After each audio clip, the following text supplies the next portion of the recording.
Hello, ladies and gentlemen, and welcome back to another episode of Breaking the Code. One topic, no script. And today it is myself and Tone Supa, the sci-fi swordsman. You will know him from Codex After Dark. He is joining me today on Breaking the Code for the foreseeable future. And today we are talking top 5 moments of impact for SpiderMan. Now, before we get started, it needs to be said that these are a subjective list. These are our choices of what we think are the top 5 moments of impact for Spider-Man. Right. They will be different than yours.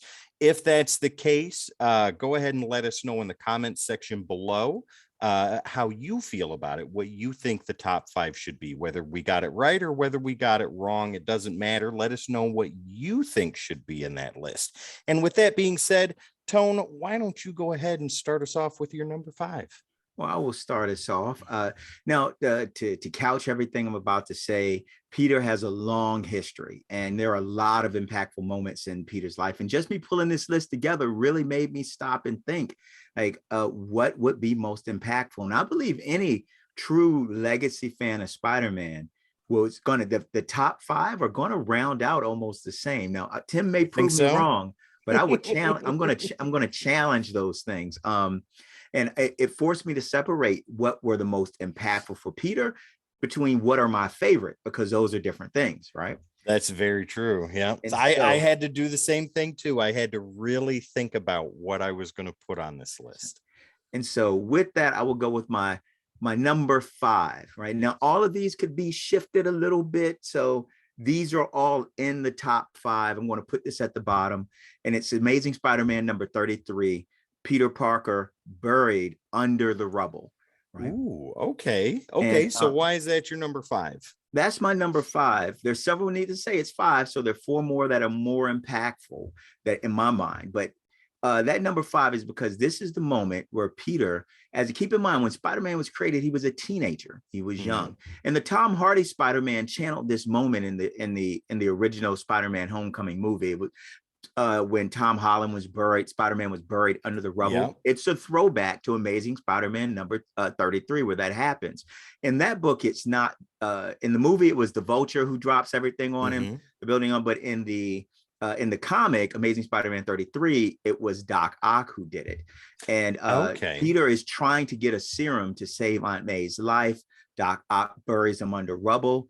And Peter, who's a teenager, realizes he's going to die. And if he dies, Aunt May's going to die. And there's no one there to save him or help him. It's his grow up moment as Spider-Man.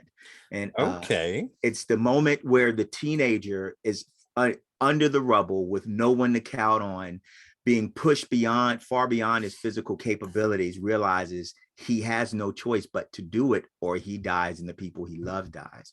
And so that's the first moment for that in Spider-Man. And so that's why I say ASM number 33, Peter buried under the rubble and lifting the rubble off of himself, is my number 5 most impactful moments.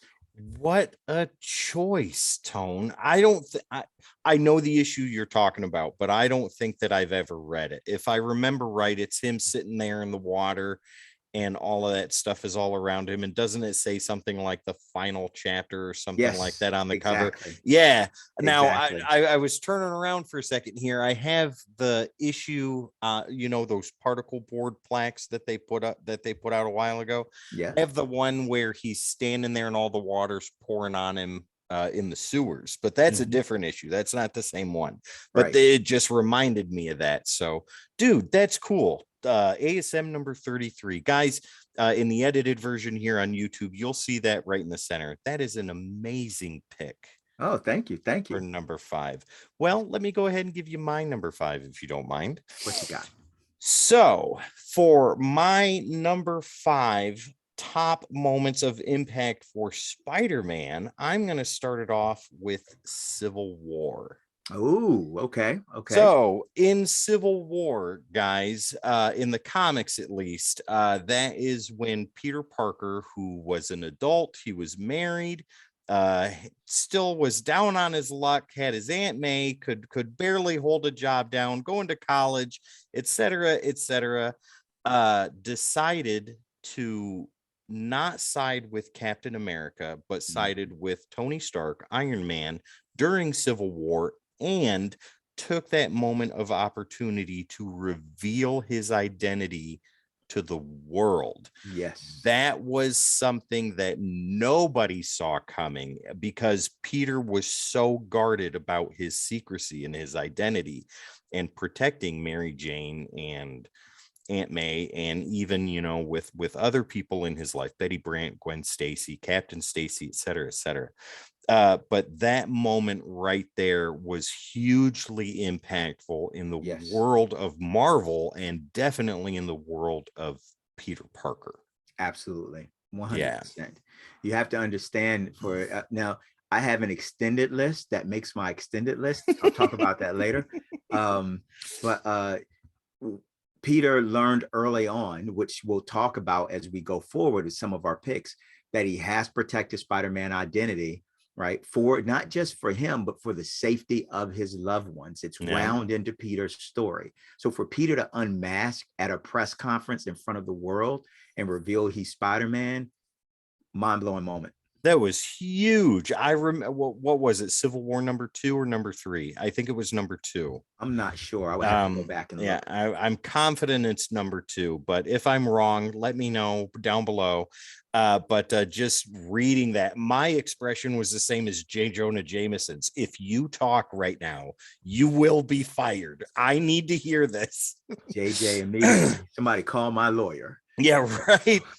Okay, so I think we are starting off running, building some pretty good webs here. So, Tone, what do you got for #4? The number 4 is, and I don't have the issue number, so I apologize for the viewers out there, but it's MJ officially becoming Peter's girlfriend. Ooh, okay. And so there's MJ and her and Peter meet, and that's very early in Spider-Man. They go out Tiger, on a you date. just hit the jackpot. And they go out on a date, then they separate, and Peter ends up dating Gwen Stacy. Mm-hmm. Later on, MJ comes back into the picture, reveals she's always known he's Spider-Man, and from that point on, they're in a relationship, right? And to me, that set the stage for the next 30 years Yeah. of Peter Parker. It's his critical adult relationship. It's his confidant. Everything is Peter and MJ. And so MJ is so important to the Peter character and has been important to so many storylines with Peter. That's Peter officially gets his Lois Lane, if you will, his version of a Lois Lane. Peter officially begins dating MJ. Now, I think it should be said that Mary Jane was dating Harry Osborn before she started dating Peter, because back in that time period, it was Peter and Gwen and MJ and Harry. And That's then correct. After, what happened with Gwen Stacy and all that, then eventually it led into that. Dude, that's a wonderful pick for #4. And my #4 kind of goes into that.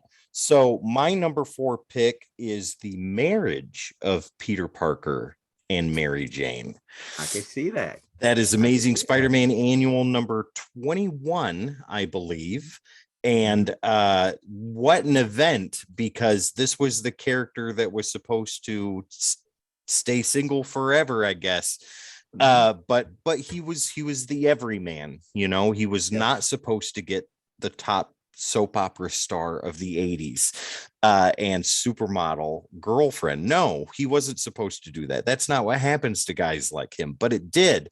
And she fell in love with him and he fell in love with her. And it escalated, like you said, over the next couple of decades to ASM Annual #21, when they eventually got married. And that marriage lasted well into the 2000s. Hugely impactful event. Not Doc Ock and Aunt May's marriage, but Peter Parker and Mary Jane. Hey, Aunt May got to get it in also. That is very true. Have you seen Frank Cho's commissioned art? Oh my God. Yes, okay. I have. I will not be putting that on screen. I was like, excuse me, this should come with a packet of salt that I can pour into my eyes. Right.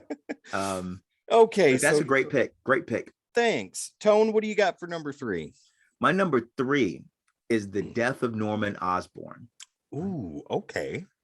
And the reason I picked Death of Norman Osborn, number 3, is because it puts so many, Norman's death put so many different things in motion into Peter's life. Mm-hmm. It's Peter carrying the guilt of Norman's death with him, the fundamental fracture of the relationship between Peter and Harry, right?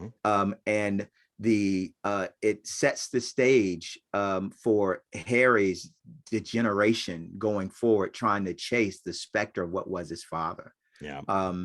And so Peter also has the villain in the backdrop, that the villain he remembers on why he does makes the decisions he does and what he needs to. And in my opinion, the events that are wound up in the death of Norman Osborn, so on, which I'll talk about later, are one not more important than the other in the formation of Peter as the Spider-Man we know him, right, as we know. Right on. Okay, so that is an awesome number 3. Now, my number 3 isn't so much a death as it is an erasure.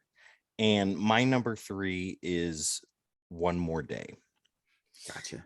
One More Day is probably more controversial than the Clone Saga from the 90s, but love it or hate it. It was a really, you're the first person I've ever talked to in my life that has said that after I say One More Day. So let me say, I will also say I'm probably the only person that does not think the Clone Saga was as bad as people believe it was. That doesn't mean I don't say it's bad, but this is your time. Keep rolling. I'm not. So, okay, One More Day, ladies and gentlemen. If you are unaware, after the events of Civil War, Aunt May gets shot, and she is on the verge of death. Peter has already gone through the Back in Black storyline where he put back on the black costume, but it wasn't the symbiote. It was just a cloth version of it. But when he puts that suit on, he means business. And he went and beat the snot out of Kingpin in prison and all that stuff. But whatever he did, whatever he tried to do, he could not save Aunt May. And eventually Mephisto comes sniffing around, as he does, exactly. And through the influence of the mighty Joe Quesada, Mephisto says, "I want your marriage," to Peter Parker and Mary Jane, and they agree. And it completely erases 30 years of Spider-Man history. And Peter Parker, the revealing of the identity is gone. The marriage between Mary Jane and Peter Parker is no more. The love interest and all that stuff went to a certain point and then it stopped. And now things are different. Me personally, I loathed that storyline. I absolutely hated it. But I toughed it out. I toughed it out through all the way through 700. It just didn't feel the same to me. But the reason why it's on my list is because it was such a hugely impactful moment that as a character, Peter Parker, along with Mary Jane, would agree to something like that to save Aunt May. And yes, that is something that Peter would do, but I'm selfish and I want Aunt May to be done and go visit Uncle Ben at the great rocking chair in the sky and let Peter deal with grief for a year and then move on. But yeah, that's my number 3. Okay. All right. I'm not angry at that pick. All right. Well, okay, Tone, what do you got for number 2? Number 2, I've already touched on a little bit. The number 3 was the death of Norman Osborn. The thing that precedes it is the death of Gwen Stacy. Okay. Right. The death of Gwen Stacy is really is what drives Peter home to the I must protect my family and friends. And if you have Norman as the Green Goblin who's trying to kill Spider-Man, he finds out Spider-Man's secret identity as Peter Parker and goes to kidnap his girlfriend, the love of his life. Peter and Gwen are moving along to the lines of marriage, right? Yes. And they are serious. And the next thing you know, Norman's trying to chuck her off the Brooklyn Bridge. Yeah. And Peter now, of course, is responsible. Peter holds himself responsible for his death. He's a teenager. He doesn't know. He webs her as Norman chucks her off the bridge, but the recoil of only having one point of attachment on her instantly snaps her neck and kills her. So Peter himself feels very responsible for Gwen's death. His inexperience in what he was doing. He's a kid now in a very dangerous world. And his girlfriend, the love of his life, died for it. And so that's when you get this Peter, I can't let anyone know who I am. That's where it comes from. And that's the source of so many of Peter's burdens. That's why he goes so far to protect his family and friends. And that's why I say it's his number 2 most impactful moment. Right on.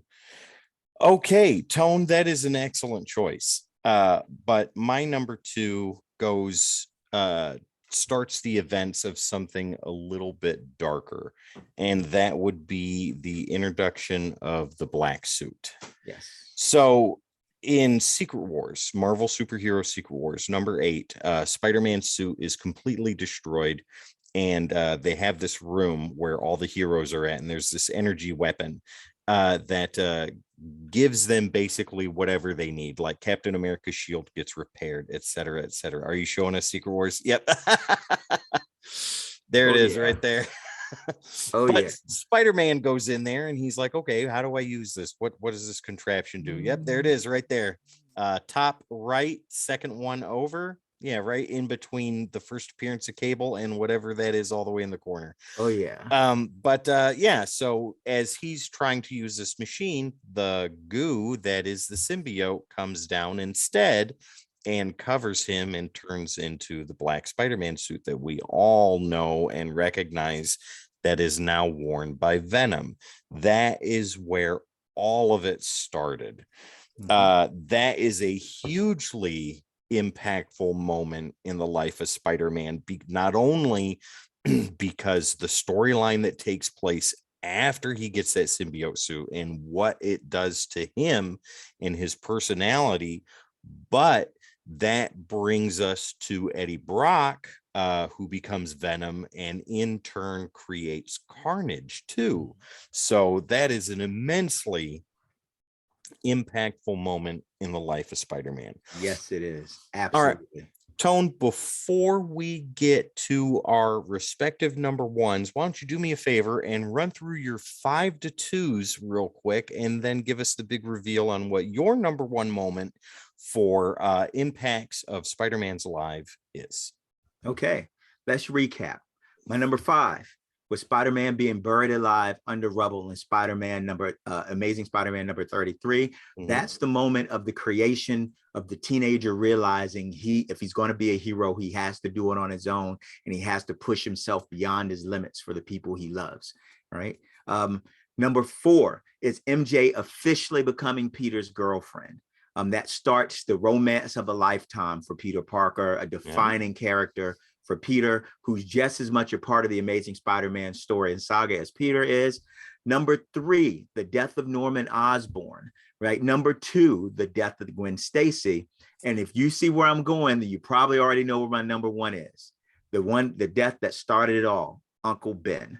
Right? Okay. The death of Uncle Ben, the thing that crucibles Peter, moves him into action as Spider-Man, is my number 1. Right? Okay. And why is it my number 1?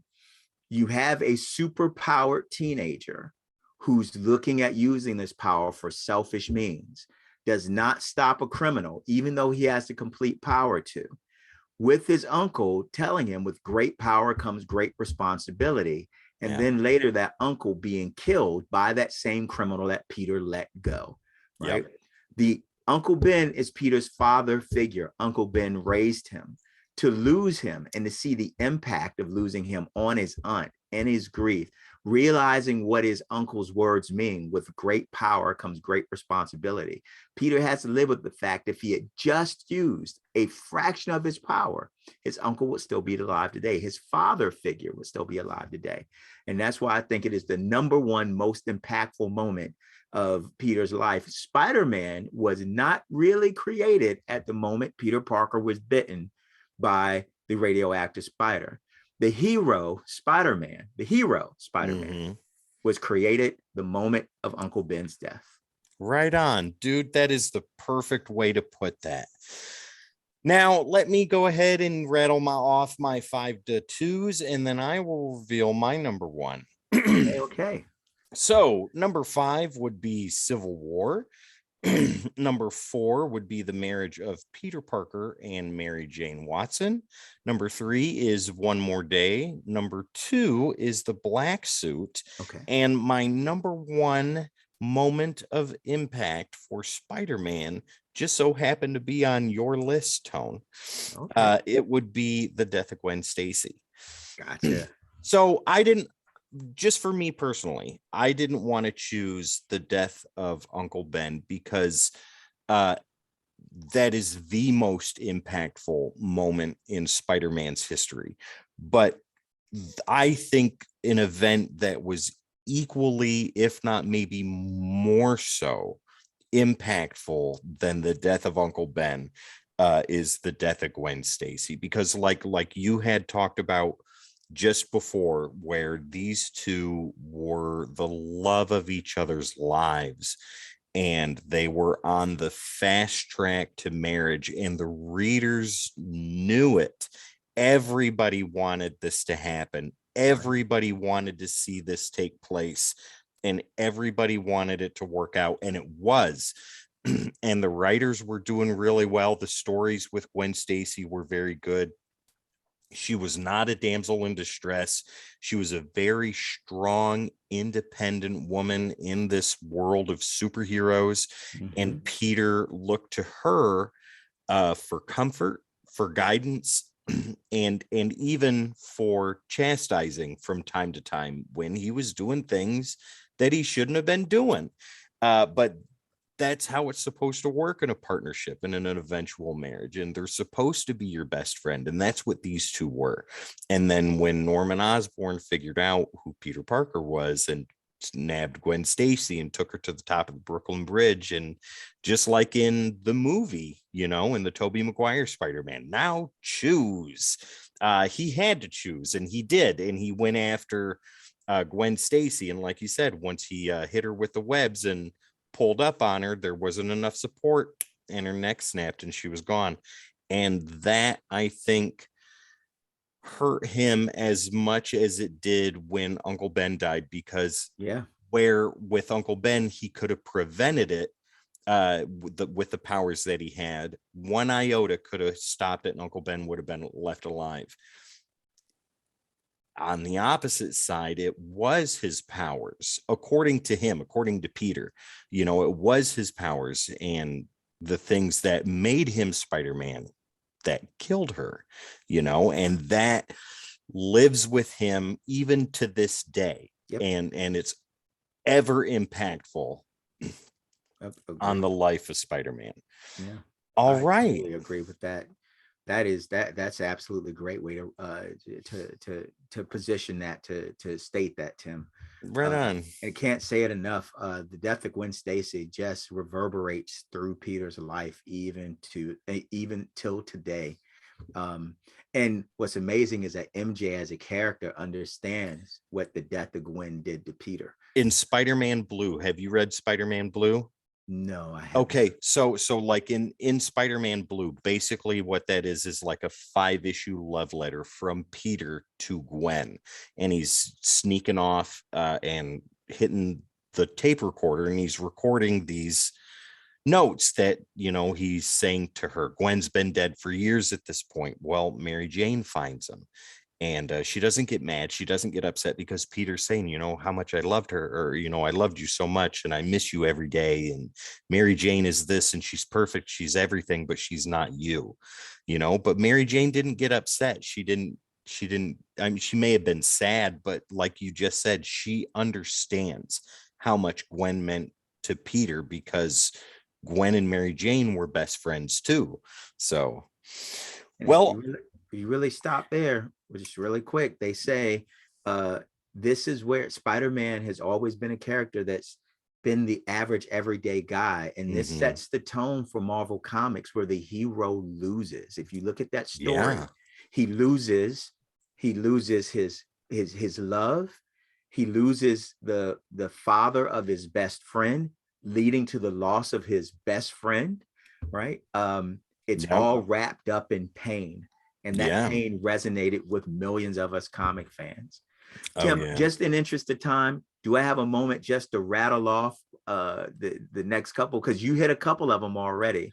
Oh, some Um, honorable yeah, mentions. absolutely. Sure, go Uh, ahead. Go speed through them real quick. Craven's Last Hunt, where Peter is hunted. Peter learns big fear, being hunted for his life and ultimately caught and buried alive. Right, Mm-hmm. very impactful story, and it put really Peter in a state. Peter has to learn how to deal with fear Yeah. to come back from being basically dead. The Spider Clone Saga is there. People love it. People, most people, I say, people hate it, hate it, hate it.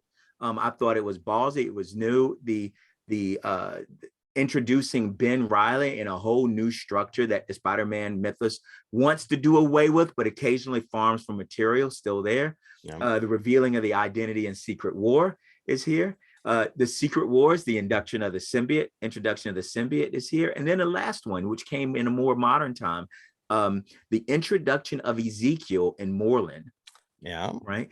And that's the Oh, spider. Sins of the Past or whatever it was. I'm not quite sure the title of it. I know that's when they introduced the whole concept that Spider-Man is a totem, right? And Oh, there's always a spider a spider totem here on the planet at yeah. any given time that's chosen. That introduces Madam Web. The entire Mm-hmm. Spider-Verse all stems out of that one storyline with where Spider-Man meets another man with spider powers. He's the previous spider totem, but he never became a hero. He's actually running for his life from these interdimensional beings that consume spider totems. And Interesting.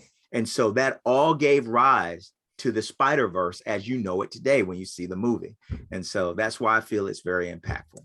Right on. All right. Well, that is a wonderful list of top 5 moments of impact for Spider-Man. Ladies and gentlemen, before we get out of here, Tone, do you have anything you want to say to our wonderful audience that's watching right now? Nothing other than what I normally say.